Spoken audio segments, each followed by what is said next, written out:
You are listening to the TV Obsessive podcast, brought to you by TVObsessive.com.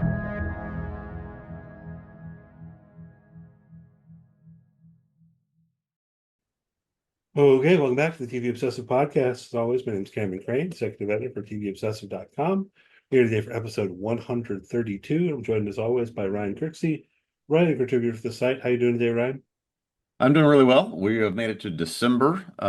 This is an interesting time of year. I don't know if you've clicked on any of these links that I see from time to time. This is always the time of year you get sort of the best of stuff, what people think of. And so I've got a whole lineup of best of episodes and shows and moments from the year to check out. I kind of do that over my holiday break, but I haven't really thought much. I know you and I are, or not you and I, but our site is going to do some TV awards. So starting to think about what's been out for this entire year. Yeah, same. Working on getting that together, and I'm always I don't know what your opinion on is on this. I don't know. We've really talked about it, but I always hesitate a little bit. Like, when should the thing come out? Because as Yeah. you mentioned, so many of these things will be released at like the beginning of December. It's like, well, there's still a whole nother month. Yeah. So I start leaning towards releasing our best of maybe early January or something like that. Yeah. I think in part it was because one year, when was this, 2021 maybe? Station 11 came out in December. Mm-hmm. And Mm-hmm. so it was one of these things where it ended up on none of the lists, except maybe ours. Like, I got it on our list because like this show Yeah. is great, what I mean? And but I think for a lot of things it just kind of missed it, and it sort of fell through. That show, I mean, did you ever watch that show? Yes, I don't believe we've never talked about this. I did watch Station 11. I think it's really, really good. And I think also maybe because of the time when it came out, people hesitated a little bit because of the pandemic Right. aspect of it. But I actually found it to be really interesting to watch in Mm-hmm. that precise time period. So yeah, anyway, shout out to Yeah. Station No, I 11. mean, to this point, notably, two shows we'll talk about today will have their finales in the last week of December. So yeah, we can't do this stuff too early. Yeah, I mean, like, I guess you can put something on the list when the season isn't over yet or whatever, Right. but the timing of some of these things. And yeah, I need to look back as well because it's always a question of trying to remember, what came out back in January or whatever. Exactly. Yeah. Although I'm pretty sure, like, just I'm gonna probably choose Severance at one point. That was this year, Yeah. right? Yeah. But what else was in there? I have to kind of look back through, and good times. Yeah. The Chair Company wrapped up this past Sunday. Last we talked about it, you were not up to date on it. I am. I finished the whole thing. What about you? Yeah, no, I haven't finished it yet. I guess I've been putting too many things over it, but I did see, yes, I don't know if there's a second season been announced, but the first season has come to an end. Yeah, they did announce a second season. We That's talked right. about it a They couple did. weeks Yeah. ago Yeah. because it was a little bit surprising. Where I'd kind of thought it was going to be one season and done, and so did Chris Sheridan, who's been writing on the Hmm. show and is a big Tim Robinson fan and all of that, and so on. Um, I was talking to him a little bit after I watched the finale because he always wants my opinions. Um, it's fun. It's fun to talk about TV. That's what we're doing, Yeah. right? Yeah. Um, and as I said to him, I don't know. Part of me feels like the Chair Company needs to find a little bit more space to let us breathe a little bit. Okay. Okay. It's a very minor criticism, and like, look, maybe I'm wrong, even, right? I'm not going to tell these creatives what to do, but that's kind of what I would hope for personally in season two. Like, does everything have to be absurd?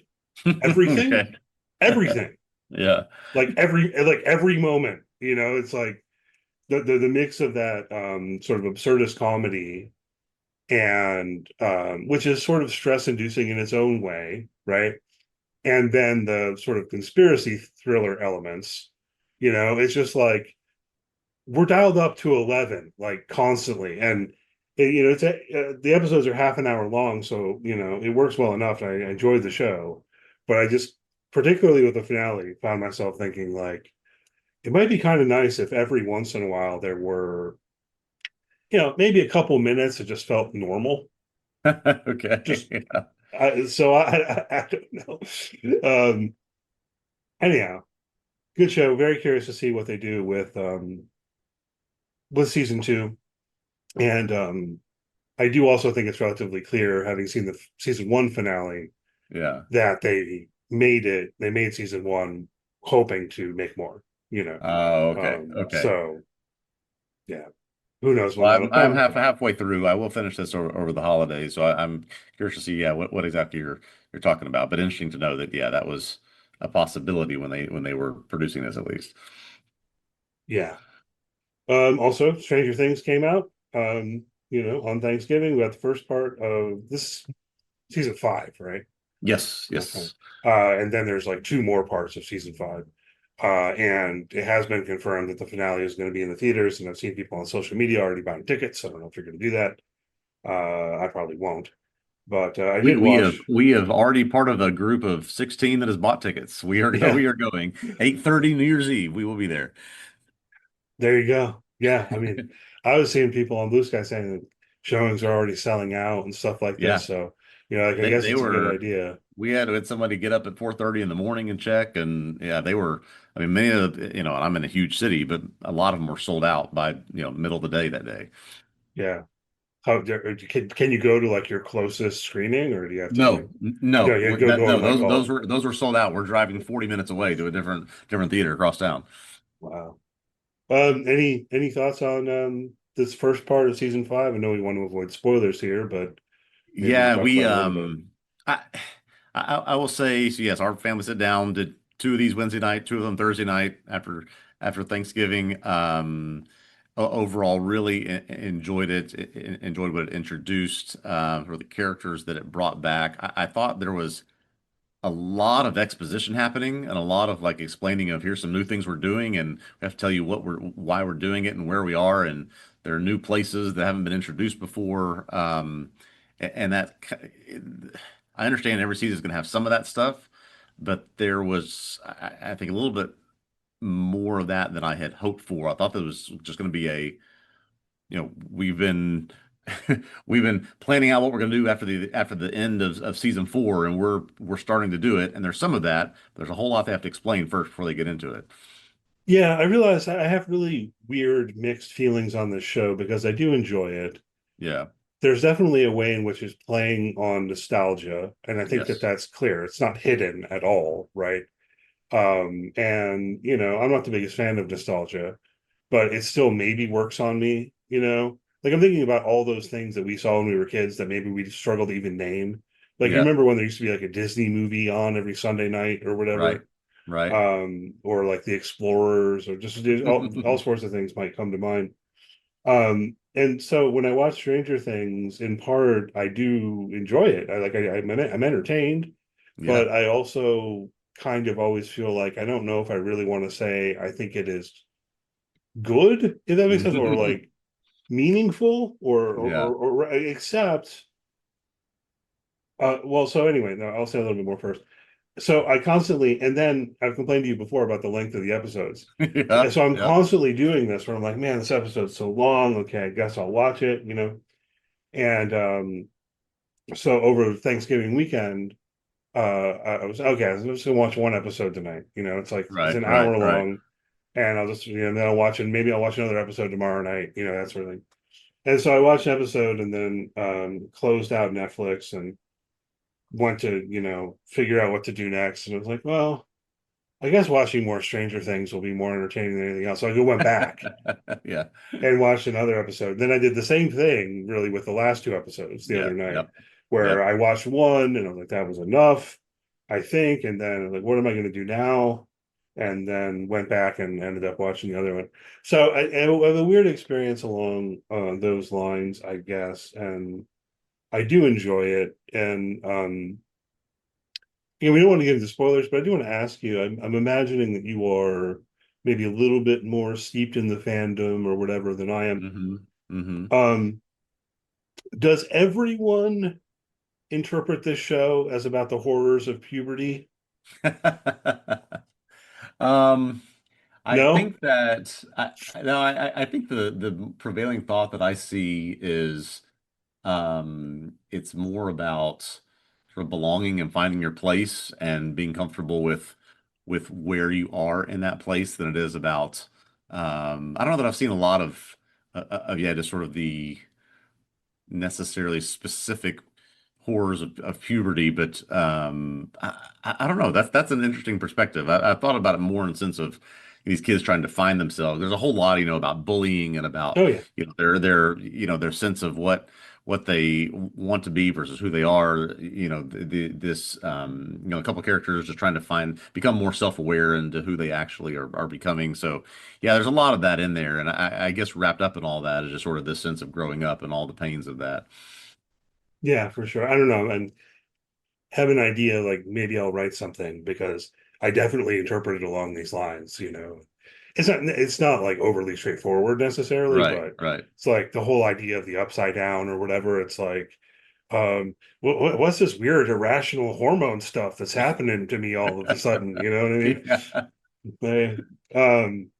So yeah, I don't know. Maybe I'll write something at some point. I don't know if I would do it or would want to do it now or like wait until the Yeah, whole yeah, thing's yeah. over at this point. But it's interesting to me because I do find myself interpreting it along those lines, and then it makes me wonder, well, will they stick the landing? Like are the Duffer Brothers thinking about that? You know, Yes, and I think yes. there are various indications that they are actually. Yeah. So They um, have said have been thinking about this ending for 7 or 8 years, so they've known where it's going, how they're necessarily going to get there. So I think a lot of thought and care has been put into that. How they get there, I guess we'll find out if it's a journey worthy of some of the other seasons. I will say I've talked to a couple of people about this. The other criticism I've heard is like you kind of really have to know what's happening in this Broadway play that hardly anybody has seen to oh know really? some of the specifics of what has happened, what's about to happen in the next few episodes. So I've done a couple of YouTube videos, trying to summarize that, but um, I don't know if you can get the full experience. There are what a few thousand people in the world who've seen this show, and there are millions upon millions of people watching it. So, hopefully that doesn't take away from it if you haven't seen it, but just something to think about as you get into the last 4 episodes. That's interesting. So potentially seek out some kind of synopsis of the Yeah, Broadway yeah. show, maybe. Um, all right. Well, speaking of Netflix, going in the direction of TV news, there's been something of a bidding war or whatever for Warner Brothers, I guess, is the term. I've gotten so confused over the past few years. Is it WBD still? Yeah.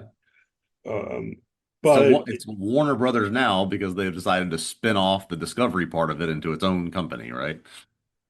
I guess I don't know. It's just I know this stuff matters and is going to matter in ways that will like affect our lives as consumers of television. And at the same time, I just the kind of person I am, I struggle because I start reading this stuff and it's just like business, business, business, Yeah. business, business, business, business. Like, but I think that's right. I think they did recently split off something. So this is about Warner Brothers. Um, how this will play out. I mean, of course, the deal's not done, but I mean, it looks like meaningfully the deal is done, but it still has to be approved by the government and all that kind of stuff, right? Yeah, there's some federal issues to resolve here. There's obviously some shareholder things to work through, but yeah, there is an official announcement that Netflix in an $82 billion cash and stock deal is going to purchase Warner Brothers. I think they mentioned here in this press release that yeah, the Discovery part of it is being spun out into a business. They'll be finished in the third quarter of next year, but yeah, they're putting out they must have enough confidence that this is going to get done because they're putting out a joint press release that it is being sold for $82 billion. Yeah, but it has to be approved by the, Correct. was the FCC or whatever. FCC, Um, yes, sir. Yeah. and like, is it an antitrust violation to have huge? It depends who you ask. Depends who you ask. I am curious about how this might play out, presuming it does happen. Yeah. Um, is it going to be a bunch of stuff added to Netflix? Is HBO still going to exist separately? Is HBO Max still going to exist as a separate streaming service? Do you have any read on that from what you've Yeah, read so about the this is plans here? this is kind of the complicated thing here. It almost raises more questions than it answers, knowing what's happening here. I have no necessarily read of the landscape here, but I am very curious to know this same thing. Like, if you're is Netflix going to take a brand like HBO and just completely roll it into their own streamer and their own production company? Not just HBO, but Warner Brothers movies. Like, will those cease Hmm. to exist and everything just becomes Netflix? Be hard for me to imagine that they just do away with those brands, as opposed to, we just own and operate everything. But then again, Netflix may be a company that says we want people to be about our brand and not theirs anymore. Yeah, I mean, it's one of those things where if it were pretty much anyone else, I would think that they would just maintain HBO Max as its own separate thing or Right. something. But it's Netflix, which has always felt to me like their goal is to monopolize the space, Yeah. right? Yeah. Their goal is to um have it where people have Netflix and only have Netflix, right? It's Exactly. like Yeah. that's sort of what they want, I think. So we'll just have to see how it goes, you know. Um, I really don't know how I'd feel about it if they folded everything in to Netflix because they'd Yeah. probably at the same time raise the Netflix subscription rather significantly, I would Yeah. imagine.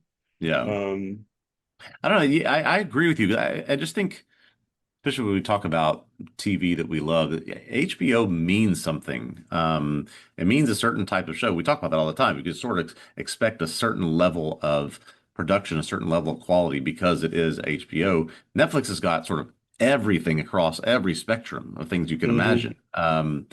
HBO, you kind of have this sense of quality that you expect, and yeah, I just don't know what I don't know that they know at this point if they're what their plans are, but it's certainly something's certainly going to change in the years ahead. Yeah, I'm pretty sure it's still the same regime at Netflix where I read something a couple of years ago, and with apologies, I can't remember the executive's name. But it's like high level Netflix executive in an interview with her, and the point of the interview was basically that they don't have standards. Yeah, They're like, who are we to say what people are going to want to watch, right, right? exactly. Who are we to like quote have taste, you know? Right. And so under this new regime, that Netflix's business plan, as I understand it, has been along the lines of just producing all kinds of stuff and throwing it against the wall and seeing what sticks. You Yeah. know, they're just trusting the algorithm as Yeah, opposed that to applying yeah, any standards of taste. that's exactly right. I mean, this is the same company that does Love is Blind and Squid Game and sports documentaries that have just penetrated the culture. I mean, it's just they really are everything, and they hit every segment and they find things that work and keep doing those things. And you're going to keep getting served it as long as you're telling Netflix that you like it. Yeah, well, but it's also why certain things will get canceled. You know, you're like, well, why'd you cancel Yep. the show? It was a really good show, has a really strong fan base and cult following and everything. Yeah. And is why'd you cancel the OA? You know, and then like Yeah. algorithm told us to. You know, Yeah, that's right. it's like, well, do you think it's a good show? I don't have opinions. You know, it's just it feels weird to me because of who I am, I guess. But Yeah, yeah, it's like that one scene in Barry about Sally. What is that her name? Sally, the character in Barry. Sally, yeah, Which yeah, when yeah. she has the show, the one scene where like her show gets canceled or whatever. To my understanding, it's like really close to reality as how these things go. Yeah. So it's a little absurd in my mind. But speaking of HBO Max, and a couple other things. One, I don't know if this is even really news, but there is some stuff we might talk about. Did this catch your attention this week, Ryan? That they put up the remastered Mad Men, which had been promised. I think it's in 4K now, right? Yeah. But they made some mistakes. Did you see this? I have seen this, and I have seen so many memes and screenshots online. I mean, it just sort of became a couple of days if you couldn't escape this stuff, and one major one in particular. Yeah, the big one where when Roger's vomiting and they've got the crew members over there by the plant. Yeah. Um, and I read something Alan Sepinwall wrote about this, and he was also referencing some other instances that have been similar, you know, reformatting things Yeah, from what is it, a 4:3 ratio to widescreen, and you know, examples of Simpsons jokes that got erased, visual gags that got erased because it Okay. ends up cutting off the top of the frame. And this is sort of the opposite problem, I guess, that Yeah. Yeah. they use source material that had not been digitally scrubbed and no one noticed or whatever. Um, I just don't know how you, well, I don't know the ins and outs of this industry and editing and how they do this, but just how you don't pay attention to these things just sort of boggles my mind. I'd be curious for more of an explanation here. What I've gathered so far is that they shot the first several seasons of Mad Men on film, all right, Yeah. but then in post, um, were digitally removed those, you know, gaffers or whatever the right term Yes. is Yes. Yeah. from the frame, right? So one has to imagine that what HBO did was like take the original and use it for the remaster without noticing this sort of detail, I guess. Exactly. Exactly right. Yeah. Um, and yeah, I don't know. I mean, it got me thinking, I guess, in the direction of maybe just don't do this kind of stuff. You know what I mean? Like, you just leave it be, you know? Yeah. You maybe don't reformat things into widescreen that weren't made for it, you know? Yeah. Yeah. Put just have the black bars on the side of the screen, you know? Because a lot of TV shows, especially the older ones, you know, they were shot for TV. They weren't shot for a Right. widescreen, aspect ratio. Twin Peaks, for example, is like that, right? So, yeah, maybe just leave it alone. I don't know I if you've agree. seen Yeah. the one Simpsons joke that Sevenwall pointed out in the original frame. They're at the brewery, like the Duff Brewery, and Yeah. there's three um, vats, and they're labeled differently, like Duff, Duff Light, Duff Dry, or something, and then there's Okay. tubes above them. But what you can see is that everything is actually coming from one tube and then splitting three ways. Okay. And when they cropped it, you can't see that anymore. Can't So see that. Oh, yeah. it erases the joke that it's all the same beer, right? Anyhow, I guess they fixed it on the Mad Men thing. I don't know if they fixed everything. They at least fixed that Roger Sterling thing we all saw. So Yeah. hopefully they fixed everything else as well. Um, let's see. Speaking of HBO, we got a time frame for Euphoria season 3. I guess it's coming in April. Yeah. Uh, I don't know how much I care, but I'm weird with regard to Euphoria. I know we've talked about this before. I presume you still haven't seen it. No, I haven't. I haven't seen Euphoria. I did know because I was looking for it specifically in this piece that it has been. People think it took a long time for Stranger Things to come back. This has been 4 years since Euphoria has been on the air. But no, and I'm kind of on the fence whether or not I should try to catch up ahead of this third one. I guess is presumably the last season. I really don't know. I think it probably will be. You can give it a try. I have a strange experience. The first time I started it, I was um, just kind of disgusted by it, and then I gave it another shot, and I kind of got into it or found a way to watch it. And then over the course of the first two seasons, there's some really good stuff in there. Yeah. I think in particular the two episodes they put out in between season 1 and season 2, like special episodes or whatever, Yeah. are quite good. And I wrote on season 2 and kind of struggled to write on it in certain ways. I think I finally landed on something of a thesis when I got to the season 2 finale. Um, but I really don't quite know how I feel about this show. So I might feel compelled to watch season 3 just out of Yeah. completism and so on. Um, but yeah, I mean it's its own thing. It's its own thing, Yeah. and yeah, my initial reaction wasn't. It made me feel quite old because my initial reaction was kind of like, "Are young people really like this? That's deeply troubling." You know what I mean? Like that kind of really. Yeah. And then I don't know. I don't know how realistic some of this stuff is, and whatever. Anyway, I'm rambling about it now, but yeah, as you mentioned, season 2 was several years ago. Yeah, I believe from what I've read about season 3, there's going to be a time jump or what have you, right? There almost has to be. that makes sense. Yeah. Um, so I I know guess that, I noted the date with some interest, coming in April. We got one thing we don't have on our list this week. We got a second trailer and a date for Night of the Seven Kingdoms that will come right. on January 18th, Sunday night. I presume Euphoria will be a Sunday night show. I think Night of the Seven Kingdoms is only supposed to be a short, maybe 4 or 5 episodes. So are they have something coming in between those, or is Night of the Seven Kingdoms longer than I think that it is supposed to be? But there has to be something in between there. I'm not sure what will stretch out to whatever date in April they launch this. Yeah, we'd have to check the schedule. I mean, there are some other things that come to mind that they might plug in there. Like I think a new season Industry is coming relatively That's soon. right. That's correct. Yep. I'm not sure what else. I'm not sure. Yeah. But they do also sometimes, in terms of that, 9 p.m. Sunday night Hmm. prestige HBO spot. Sometimes they throw in like a docu-series or Yeah, that's something, right. so that can have a way sometimes of kind of escaping my radar a little bit. And um but yeah, you're making me curious to try to look into that maybe later on. um yeah, so you mentioned the Seven Kingdoms, you mentioned Euphoria. We've got a couple other things and kind of jumping around a little bit.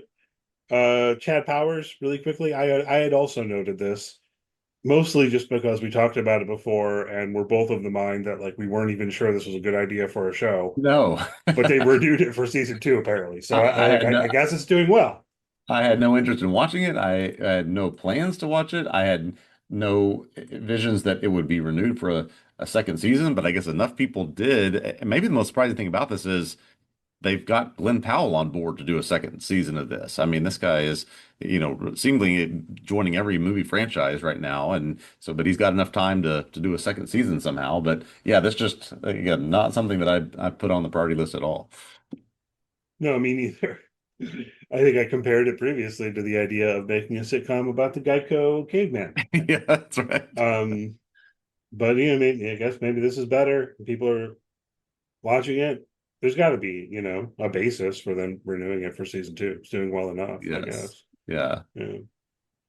Another thing that relates to something we've talked about before, but this is different, is that they Yeah. now have at Peacock apparently a scripted series in the works based on the board game Clue.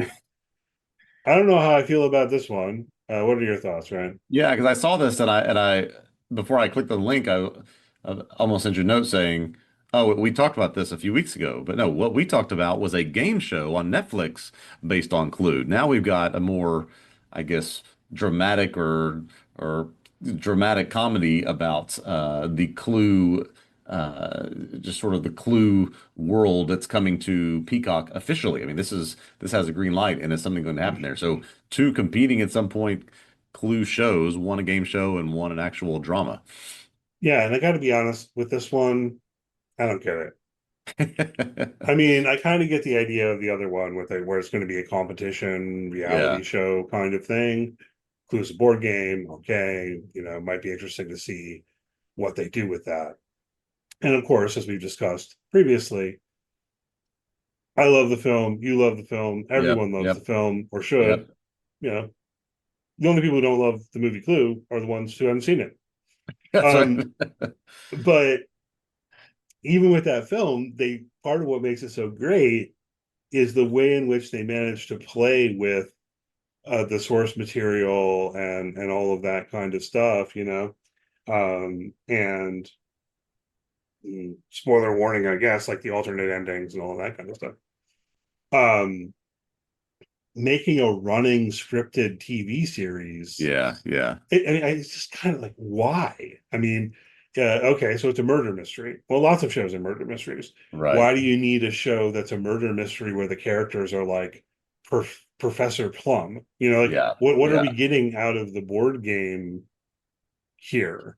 Um, I guess I'm curious. Maybe I'll check it out, but it seems like it's straining things a little bit to me. I And, don't and, I don't know why you need it to be Clue. Yeah, and I guess I was struggling earlier as to whether or not this is going to be a drama or comedy because when I look at this piece that we're talking about, it really doesn't say. It just says scripted series. So we have no idea, will this sort of be black comedy? Will this be a combination? I mean, there's elements of lots of different things in the movie. At one point, Ryan Reynolds was behind this. Jason Bateman was on board with it, but it's had lots of iterations since COVID and now has landed Mhm. at Peacock. And so just a lot of speculation of what it might be, but people who are behind Wicked and the Muppets are involved. So yeah, hard to sort of see where this is going. I'm sure it'll have at least a little bit of comedy to it, but I Yeah, mean, what do you get out of Clue, the board game, as source material beyond there's a murder and then a group of people trying to figure out who right. done it? And like there are so many examples of that. What do you get out of it being Clue? Exactly. Yeah. And Yeah. I guess I am a little curious also because have you played well, that's not the right way to put the question. Even the board game, they have Hmm. updated, right? So there's the older version of the board game that we grew up with, Yes. which like I don't know, like maybe you still have, and that's the one you play. But if you like go buy Clue at the store now, it'll be updated and like Professor Plum will be like a tech bro and stuff like that. Oh, Have you seen it? no, I've only played an old one then. So which Clue are we basing it on too? Yeah, You know there what I you go. mean? Yep. It makes more sense to me if it's the older one, but the fact that the board game itself has tried to sort of update itself along the way, it's I don't know, it's just odd to me um to do a scripted series, I guess. But Yeah. we'll see. We'll see. Again, maybe you attach the name Clue because it makes someone like me intrigued enough that I might give it Right. a try. Exactly. Yeah. And that's what you get out of it. So. All right, good. So I think it's about time to talk about Pluribus. Yes, sir. We're up to episode 6 this week, titled HDP. Talk about what that means. And spoilers in general will be on the table for everything in Pluribus season 1 through episode 6. We'll put in a little bit of music here and be back with you in just about 10 seconds.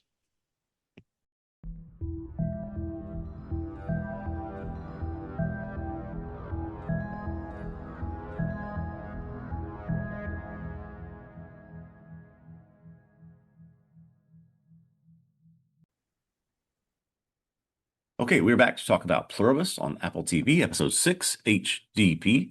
This episode written by Vera Blasi and directed by Ganja Montero. Carol films what she discovers at the warehouse, which are countless shrink-wrapped human body parts. Instead of sending this information by tape, she drives to Las Vegas to talk to Mr. Diabate in person about it. He's living out all of his wildest dreams at the Elvis Presley penthouse at the Westgate Hotel, and he has already heard about this news that others are consuming humans.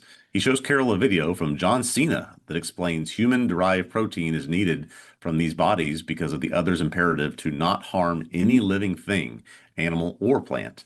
Mr. Diabate tells Carol that the other 12 unafflicted stay in touch over Zoom and are trying to help them with the problem that they will run out of food in about 10 years. He's also learned that the others have figured out how to inflict them, but it requires painfully withdrawing stem cells, and they need each person's consent to do it. Carol calls them to clearly communicate that she does not consent to this. In Paraguay, 3 days earlier, Manusos received Carol's video about her looking into the substance that she found and decided to venture away from his shelter for the first time. He sets out driving to try and find her. I found this episode fascinating for several reasons, lots of interesting things to talk about, but maybe more so than anything, just the how they revealed what the cliffhanger was from the last episode. Just sort of this creative idea of we're not just going to show you, we're going to go back to this idea of Carol as a videographer and sort of documenting what she's finding and doing it that way, which according to the official podcast, apparently that was really her filming, and they just sort of gave her direction and gave a camera and told her to do it, and she did it well. Interesting. Yeah. I mean, I think it worked well. I was worried for a moment because we didn't pick up directly with her looking Yep, under the tarp where she was at the end of the last episode, but rather with her like running out of the warehouse. I was like, oh man, are they like not going to show us? exactly. But I think it makes sense that no, the plan was she was going to get her camcorder and then go back in and film. Which again, I can't help but mention this question that keeps nagging at me a little bit that I'm not sure if it matters, but what year is this, right? Because Okay, we did get a little bit of clarity of that now that they talk about keeping up with each other on Zoom. It has to at least I guess be that's true. somewhat of a modern, at least more modern timeline. It still just feels a little bit odd to me, and we'll try not to dwell on this. It's a pretty minor thing. Even if cell phones no longer worked, Right. right? Wouldn't your first thought be that she would be filming with her iPhone or With something? their phone. Yeah. Yeah. You know what I mean? Because presumably, like the camera and stuff would still work. You just couldn't call people. Right. Um, Right. the mention of Zoom is also interesting because it's almost like the first mention of the internet that we've had. Yeah. Yeah. So There's some, I've seen this a couple of places. There are some things like this that are in the terms of timing, in the terms of technology, in the terms of how they're weaving these things together that are not exactly consistent. Like we'll get to all this, but Mr. Diabate talks about how they meet on Zoom on Tuesdays and Fridays. Well, this but is it's going only on been for like 12 days. 12 days. So it's like they can't really have created a pattern of this yet. So yeah, there's just a little bit of minor inconsistencies there with some of this stuff. Yeah. I mean, yeah, and I have some other quibbles, I guess. With apologies to anyone listening who doesn't like that sort of thing, you're going to get some today. Yeah. Um, yeah, that stood out to me too a little bit, where he makes it sound like they meet twice a week, like they've been doing it for months or whatever, but it's been Right, 12 right. days since the joining happening. Yeah. I guess they could have already done it a couple of times and made the plan that they're going to do it that frequently or That's something right. like Yeah. that. Okay, we can wave our hands at that. But yeah, anyhow, don't want to get too caught up in the technology thing or my question about what year it is, but it is something there. I do think it worked the way they did the scene to have Carol going in with the camera and then sort of showing it in that found footage kind of way. Yes. And then like the head shrink wrapped and stuff. I did find all of this to be pretty effective. Of course, Yeah.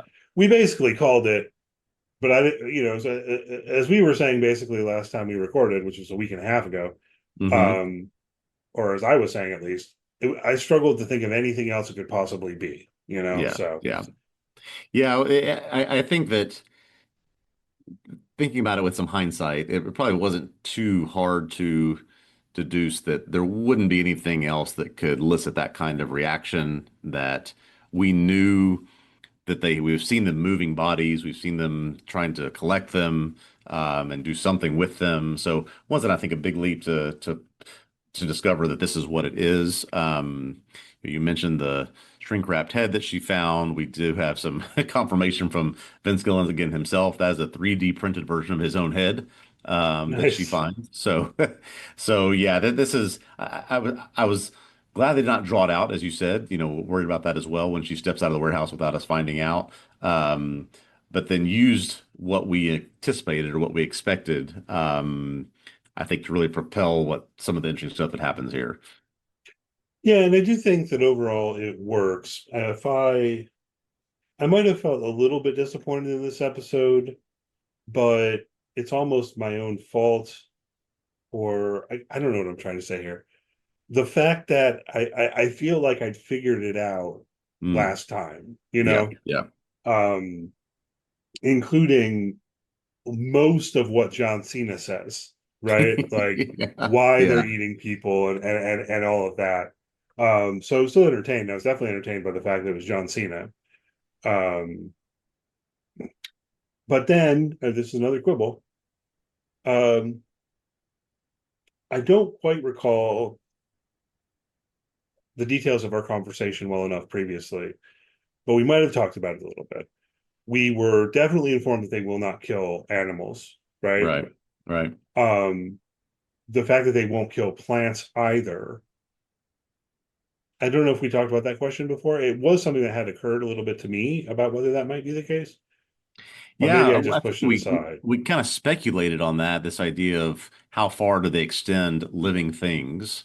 And yeah, I mean, this debate exists in the real world, but certainly in the context of the show, we now have to think about it in terms of if you pull an apple off a tree, is that harming the tree, or is this just sort of the natural, the natural process of how things are supposed to happen here, so they can, they can flourish and grow and repeat the process. And yeah, just I don't know that we had identified that this is the extent to which they go with all of that. Yeah, and this is where I've got a little bit of a complaint. Um, the idea that they aren't willing to kill, extending that to plants, okay, like I get the Yeah. logic, right? But then they talk about not being willing to pluck apples off of trees. Hmm. I don't think that holds up, at least not in my mind. Because when it comes to fruit like an apple, you aren't really harming the tree, right? So it seems to me that they should be okay with fruit, but not vegetables, right? Because with the vegetable, it's like you're eating the plant, as it were, right?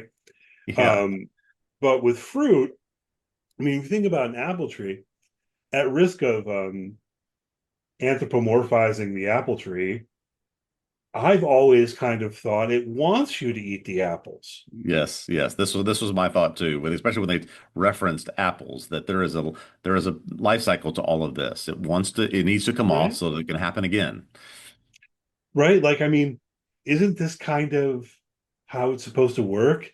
The Yeah, reason, like, you've got the delicious fruit with the seeds inside, so right. the animals will Exactly. come and eat the fruit, seeds Yeah. included, and then, poop it out with and with the fertilizer. Isn't this just the Or like, eat the fruit, as the afflicted people eat the fruit, preserve the seeds, and use them to, yeah, start this over again. yeah, but now we're even getting into like farming and all of that. But I'm just saying, like, Yeah. without human beings, like, isn't that kind of the biology of evolution at play there in terms of, Yeah. like, this is how the plant reproduces through the fruit, which, I mean, I guess it's like ideally, again, I'm anthropomorphizing plants here, but it's like ideally you want an animal to eat that fruit, right? And then but they don't digest the seeds, and then that comes out, and you've got the Right. fertilizer with their poop or whatever, right? Plan B is like the fruit just falls on the ground and rots, and oh well, somehow it ends up being good enough for the seed to be able to take hold. Regardless, it's weird to me that they aren't okay with picking and eating fruit, Yeah. Yeah. Yeah. Yeah. because And otherwise I, I I sort of don't I don't know get if the this is the logic. also is the right place to talk about, maybe my discrepancy with all of this idea that they talk about again in this episode, this idea of the biological imperative, the idea of what they do to survive and what they must do and what they can't do, and this idea that they will go as far with this imperative to not harm that it causes harm to the point of extinction of themselves.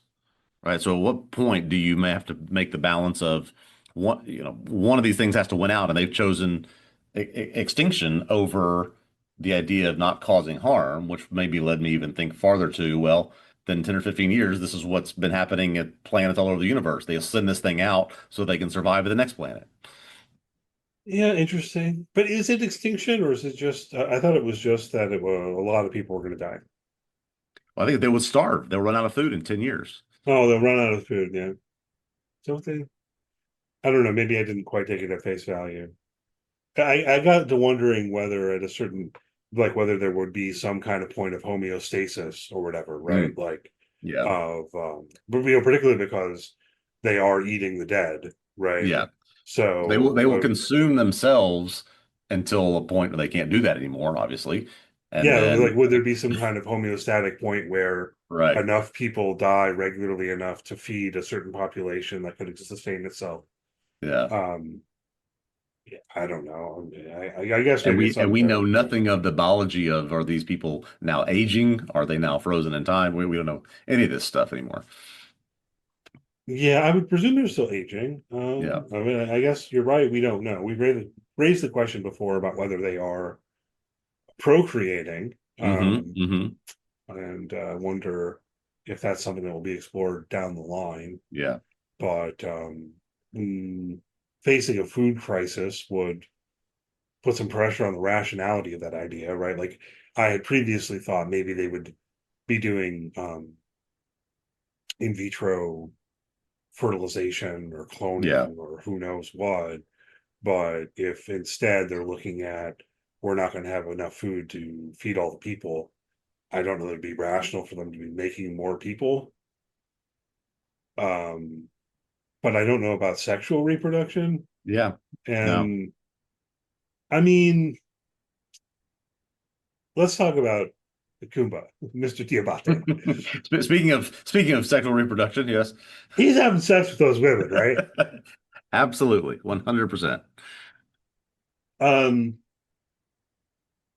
which raises some, potential questions about how we think about consent and all of Mm. this sort of stuff, I guess. And I mean, I guess with the others in this show, you could argue that they would be acting of their own free will, but they're so driven to do whatever they can in order to please Kumba and Carol and all of Right. that, Right.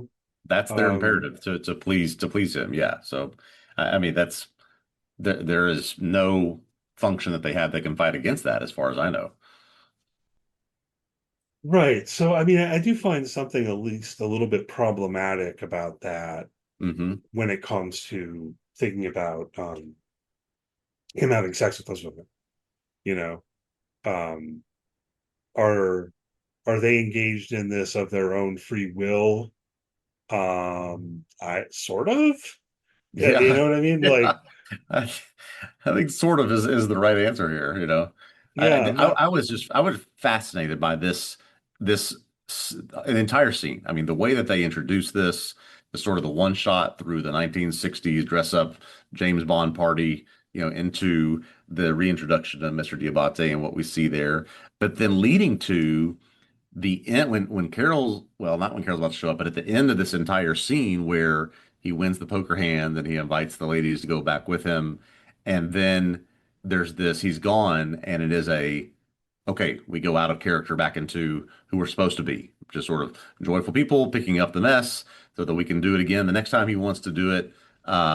It just gave a lot more insight into how these people are operating. They really are doing whatever it takes and whatever role other people want them to play to please them. yeah, And it just was fascinating to sort of see that this did a good job, not just of showcasing that, but of sort of showing the duality of what it's like when they're in character versus okay, well, now I'm sort of back to business, sort of doing our normal thing and picking up and getting ready and resetting the pieces.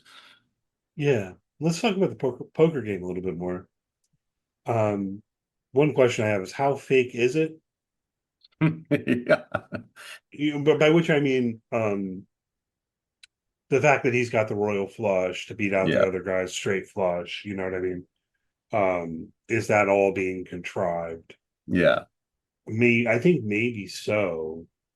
But even if it wasn't, and you could imagine, him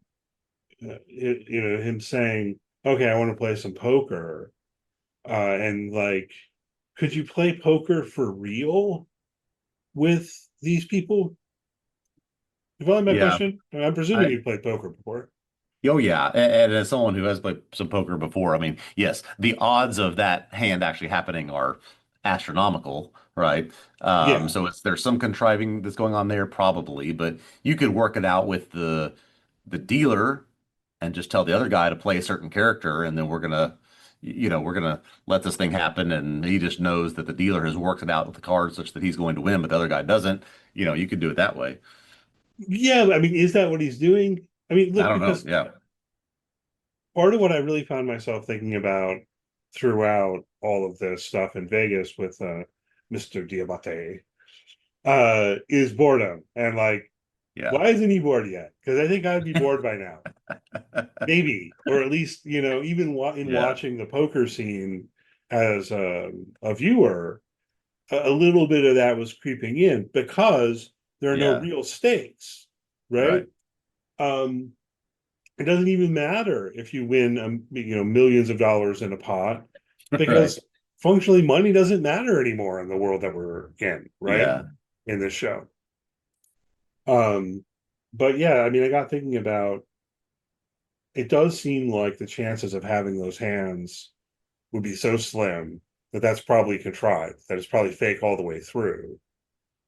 But even if it weren't, I got thinking about if it weren't, right? Like Yeah. if I Yeah. were him and I was thinking like, hey, I want to play some poker. Yeah.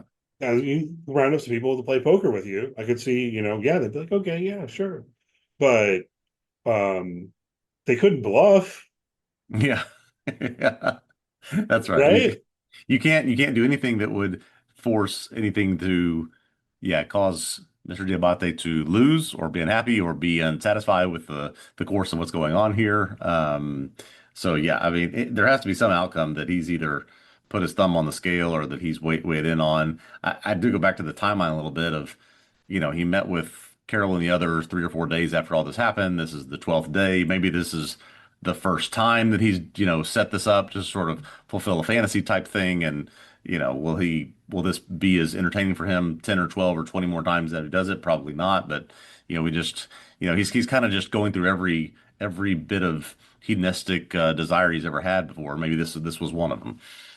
Yeah, and I mean that makes sense, and perhaps it makes sense that he's not bored yet, you Yeah, know. yeah, yeah, yeah. But But we've would talked be. about that as a possible issue, and yeah, I was feeling that here in a Yeah, meaningful yeah, way. yeah, Just trying to think about if I were in his position, because I get his disposition to things to some extent, yeah, of yeah, saying like, okay, well, I'm gonna take advantage of this. I'm gonna have as good of a time as possible. And yeah. yeah, isn't it nice that there's no murder and war and all that stuff going on, right? Um, but eh, I don't know about the poker, right? Again, even if it was fun the one time, would it be fun in the future? Yeah. Um, but even, actually, like playing other games with them would probably work better, where they're just following the rules, or like if you wanted to play some Yes. chess or something, that would probably work. Yes. But like in particular, not really poker. If you wanted to play poker for real, is going to run out of food. I don't know. Yeah, curious to see. I mean, that's where the fact that it's only been a couple of weeks does feel significant in itself, right? Because the more time passes, it's not just a matter of the others running out of food in 10 years, but at what point do they run out of the food that had already been produced that Yes. they're using to Yes. feed people like our friend here, Mr. Diabate, right? Or that the food that Carol's refusing, the food that Menuso's That's right. refusing, right? That's going to run out, and then what, right? John Yeah, Cena I says, "We're think never this going to is make you, yeah, good." this is I was thinking about this same thing. There's going to be a point where, yeah, it's not just a matter of boredom, but it's a matter of resources, right? I guess there's, plenty of clothes and poker chips and stuff in the world, but eventually if you're just trying to survive on something that certain cravings that you have, particularly for things to eat and drink, that's not going to last that long in this world. Yeah, right. Like these dozen survivors or whatever term we use for them, Yeah, yeah. they should be learning how to garden, learning how to hunt, Right, learning right. how to, do whatever, Yes, and yes. because if the others aren't willing to do that, the ideas floated of robot farming, but the problem is that they would have to program the robots or whatever. And they can't even do that. Yeah. Is there any kind of workaround? I don't know. I wonder where they're going with this, because again, at risk of repeating the same worry over and over again, I do Yeah. still have it. Like, how much story is there here? And we know that they're planning at least a second season. And I Yeah. know I've heard Vince Gilligan say in interviews and such that They've got tons of ideas for more seasons. I struggle to see it. So I wonder if it's more to their benefit. Yeah, this is just hyper speculation and have no idea.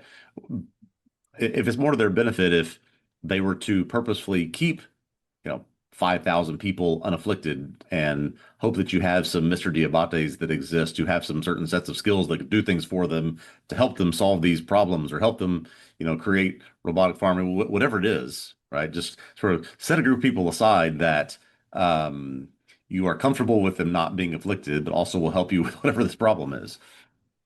yeah, but I think that what it boils down to is how they are. By they there, I meant like the show creators, like Vince Gilligan, um, using this premise to explore something Yeah. where I want to tie this back into the question you raised earlier, which I had some thoughts about it in Kit 2. It's like the others are perfectly moral. I know I've said that Yes. before, but that's one way I think about it, right? Yeah, yeah. They won't lie, they won't kill, they won't harm anyone or any living thing Right. on purpose. Right.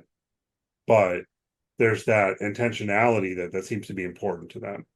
If it's not on purpose, if it's accidental or something, Hmm. it's almost like, well, then their position is, there's nothing for it, right? Um, so people are going to start starving because we're not willing to harm plants. Right. Nothing we can do about that, Yeah. unfortunately. Yeah. Whereas what you and I would want to say is, you know, it's trade-offs, Yeah, right? that's right. Everything in the trade-off. It's even if you're thinking that there is something the term I want to use is moral status, right? Like even if you're saying plants have a moral status, they count in moral terms, Yeah. Yeah. that it is wrong in a direct sort of way to like cut down a tree. Well, but why are you doing it? You know what I mean? Yeah.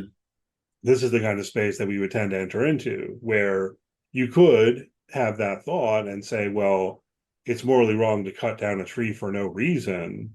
Or it's really stuck in my mind, that scene from that show, Penelope. Oh, I You haven't remember? seen that. No. No, we talked about it together. Come on. Wait, Penelope? Yeah, Penelope, where the girl goes out into the woods. Okay. Okay. Yes, yes, yes. All right. Yes, I remember. There's that scene where they like cut down the tree. Yes, Um, that's right. anyhow, apologies to people listening in particular who haven't seen that show. But like it'd be one thing to say, okay, well, there is something morally wrong about like cutting down a beautiful giant redwood to build a highway or something, right? Yeah, right. But it's another thing to say it's morally wrong to grow food. You know what I Yeah. mean? Because Exactly. there's a trade-off there where it's like, okay, maybe the broccoli screams when you cut it, but it's like you have to eat something. Right. Exactly. So again, I don't know. I mean, I am a vegetarian, but I've thought about this stuff, you know. But if you go to the level of what they're doing, Yeah. you hit this kind of um paradox, I think is the term they used on our sheet, which I think kind of fits, right? Because it's like, because you are not willing to harm anything, you're going to end up harming yourselves. Yeah, exactly. That's the tremendous paradox, which I don't understand, and it doesn't seem like their imperative allows them to go to the idea of survival. It only allows them to go to the idea of we can't harm. So that's a problem, at least for them. Yeah. It does sound like they also are open to eating roadkill, which I think I speculated about last week.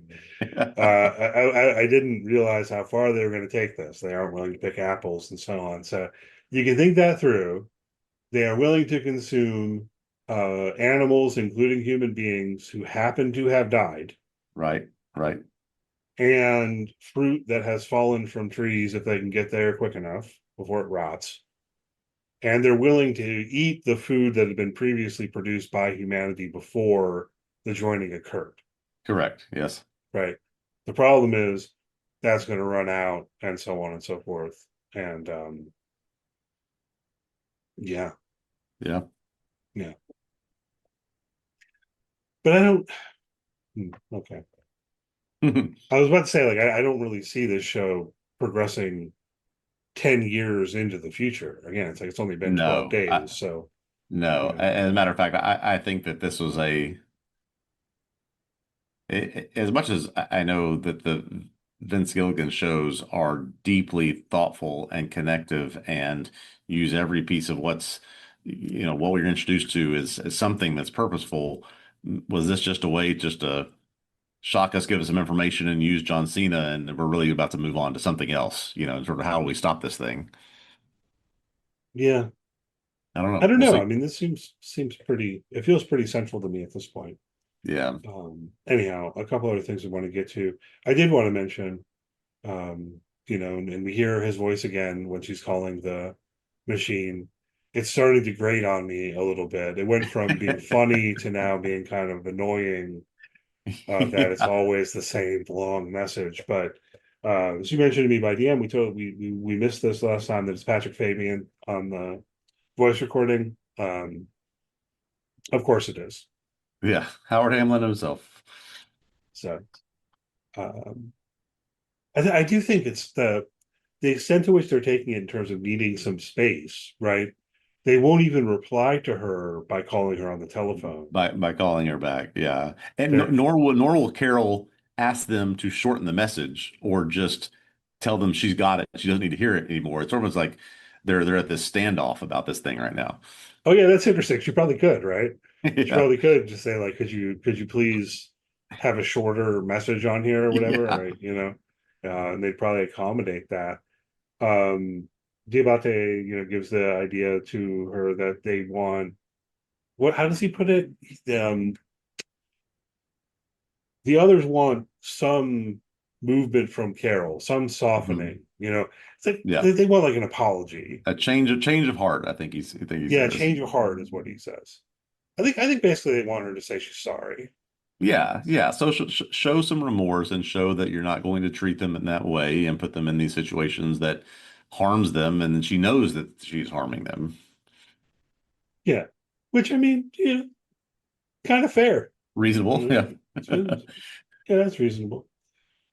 Um, Manusos, we still need to talk about it a little bit more, right? As you mentioned, we cut back to 3 days prior. Manusos receives Carol's video. He watches it on his VCR, and yeah, this is enough for him to say, "Okay, I'm going to take off, and I'm going to go try to find Carol Circa." Right.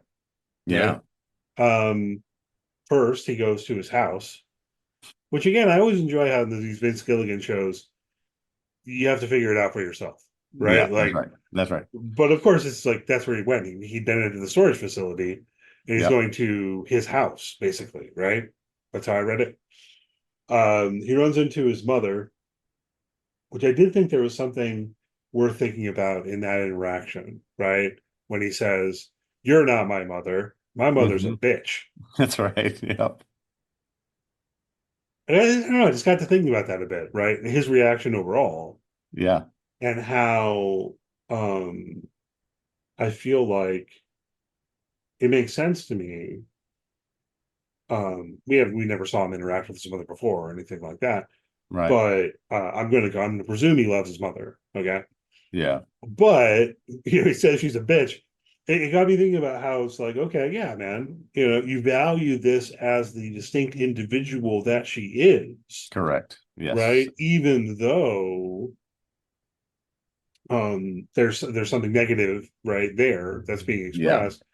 It's like I would rather have my mother, who I think is a bitch, than have my mother all of a sudden be this, smiley, nice zombie person, you know? Yeah. And I think in a Um, very quick interaction, very brief interaction there, shows us some history of Manusos, maybe some things that he's gone through, and shows us how not only what he feels about these other people, but how he will be a very sympathetic character with Carol, and they're going to really be on the same page about this stuff. And he wants that individualism back, and he wants it even with there's sort of damaged things. I think that even if knowing what she now knows about what Helen thought about her books, if Carol could have Helen back in a second, she would, Oh right? yeah, Because they want that sort of level of relationship and individuality with them. yeah, for sure. So he gets in his car, which is a convertible, I guess. I kind of thought if it were me, I'd put the roof up, but Yeah. um, he has trouble starting the car, but he ultimately takes off in the car, right? And I Yeah. think it's pretty clear that we are to read this as him getting in his car to drive to Carol, right? Yeah. The problem is he's in Paraguay, and as we are talking about briefly before we started recording, you can't do that. So, Yes, um, I learned something new in geography class today, so I'm glad you're pointing this out. right, and as I was telling you right before we got on, I didn't know about this until relatively recently. I mean, it's really been within the past year or two, and I don't even know how exactly it came to my attention. But you between Panama and Colombia is what's known as the Darien Gap. I don't know if I'm saying that right. Apologies if I'm not. People can look this up. You can just go to the Wikipedia page or whatever. Hmm. So there is a highway, but the highway doesn't go through there, right? Yeah. And it is widely regarded as maybe the most inhospitable, dangerous part of the entire planet, perhaps, like both because of the natural terrain, Right. it's like rainforest and stuff like that, and the animals and such, but then also as this weird kind of nether territory. Um, you can potentially have other stuff going on with the criminals and militias and stuff like that. Yeah. But you can't drive through it. Nope, you cannot. You cannot. I told you I knew about the Pan American Highway, which runs from north tip of Alaska down all the way to South Chile, but did not realize that there is this 100 mile or whatever gap of where the freeway stops on both sides, and you cannot pass it because of this natural sort of divide between these two countries. Well, yeah, and apparently there have been various attempts to um, build the highway through it, and that Right. they've been opposed for environmentalist reasons and other geopolitical reasons and all kinds of stuff. It's really it's fascinating to me, and I guess was when I first encountered it, which again was within the past couple of years, because in 2025 you would tend to imagine that you could just like drive anywhere. I mean, it's land. What do you mean that there is Right. Right. this space there that you can't drive through? Now, apparently, some people do manage to hike through it and so on. Yes. Oh, yeah. Very carefully. Yeah, and people die, you know. Yeah. Apparently, So it they're there are flash floods can kill you while you sleep. I mean, it's just extremely dangerous.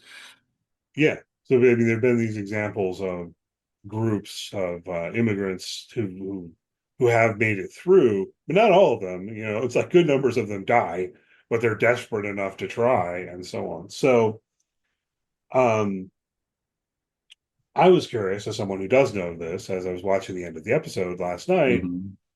how they were going to deal with this. Yep. Because it would be easy to imagine that we would just pick up with Manusos arriving in Albuquerque, Right.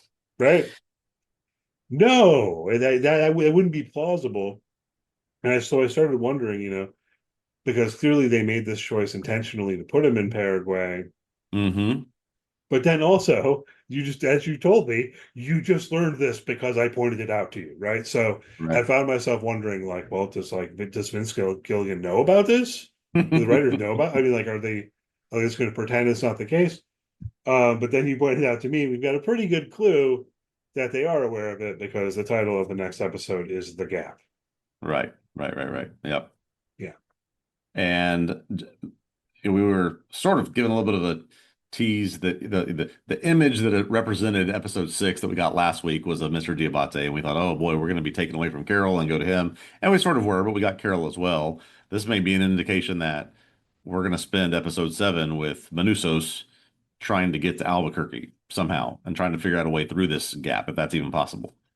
Yeah, it'd be a different kind of episode, right? If we spend a whole Yeah. hour with him trying to hike through the Darien Gap, Yeah. and that's the whole episode. Yeah.